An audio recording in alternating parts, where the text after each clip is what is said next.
So yun mga kagulay, isang magandang umaga at welcome back nga pala ulit dito sa aking channel.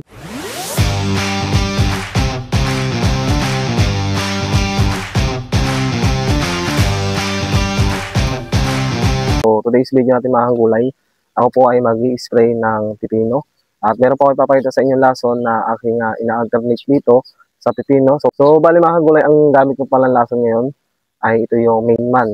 Ayan, so pulbos po siya mga kagulay at meron siyang 80 grams per pack. So bali mga kagulay, nabibili to ng halos 600 to 700 pesos. So depende po sa mga pagbibila natin. Pero kami po kasi dito sa lugar po namin, pagka dito sa may agri-supply na malapit sa amin, ay karaniwan po 700.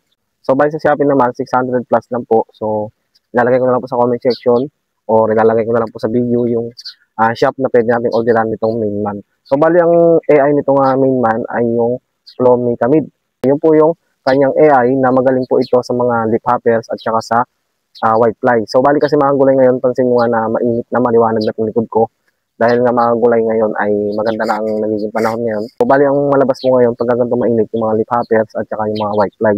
So yan po yung isang lason na pinang-alternate dito. So bali ngayon papakita ko sa inyo sa pipino ko siya gagamitin. So bali kasi sa sitaw, nagamit ko na siya pero madalas kasi pag i-spray ko ay madaling araw. Pag liwanag itong pipino yung aking i-spray. So bali ngayon pipino na ngayon i-sprayan ko at natapos na ako sa may sitaw. So bali ginagawa ko kasi pinapahinga ko din yung power spray. Dahil ilang karga rin po yun, yung aking nauubos doon sa sitaw. So makikita nyo mga kagulay, itong lalagyan na to ay score po yung pinaglalagyan. So totally naman mga gulay gamit ko pa naman yung score. 500 ml, hinahalo ko pa siya. Hinahalo pa namin ito sa 2 liters pong tubig. Itong 500 ml na score. So itong score na to, yung lalagyan niya, hindi na po score mismo yung nasa loob niya. So bali ang laman ito ay main man na. So bali ang ginawa ko sa main man ay binabad na siya kagabi pa lang. At medyo mahirap nga siyang lusawin pagka sa actual natin gagamitin itong main man. So ngayon, ang timpla ko nga pala dito mga kagulay dahil itong laman nito ay main man na.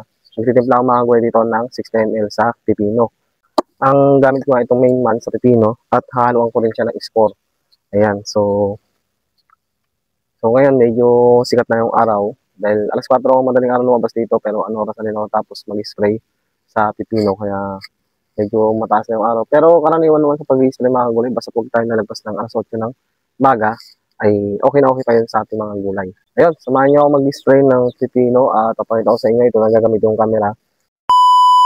Ayun, so medyo matagal-tagal tayong walang video dito sa pipino at ngayon ay dire-diretso naman yung aking pag-aalaga at buti nga nung bumagyo ay hindi naman siya bumagsak dahil medyo manipis pa yung kanyang mga dahon. So bali ito nga pala yung gamit kong fungicide para sa aking mga gulay. Kahit sa sitaw, ito po yung aking gamit. Ito po yung score na aming hinalo sa 2 liter sa tubig, yung 500 ml. At itong main man nga mga gulay, nagtimpla na ako ng 60 ml dito sa aking sprayer. So bali ang sprayer natin ay 25 liters.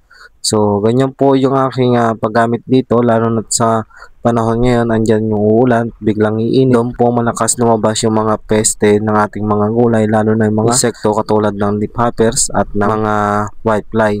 So, bali dito mga gulay, yung aking camera, pasensya na po at medyo nag-moist. So, ito po yung aking pipino na medyo malapit na rin po mag-harvest. At tsakandahan pa dito mga gulay, ang presyo ng pipino ngayon ay nasa 20 hanggang 25. So, malapit na tayo at marami na rin po nakikitang bunga dito. At update na lang po ako sa inyo kung kailan po ang first harvest ko dito sa pipino. So, bali ito nga pala yung pipino na aking tinanim dito rin sa pinagtaniman ko ng Calixto. So, ito po yung talong ko na una. Ito po yung pinroning. So, bali tinaniman ko na rin siya na ibang gulay kasi babaklasin na rin namin to at ilang buwan na lang yung aming hintayin at magtataniman na po ng sibuyas.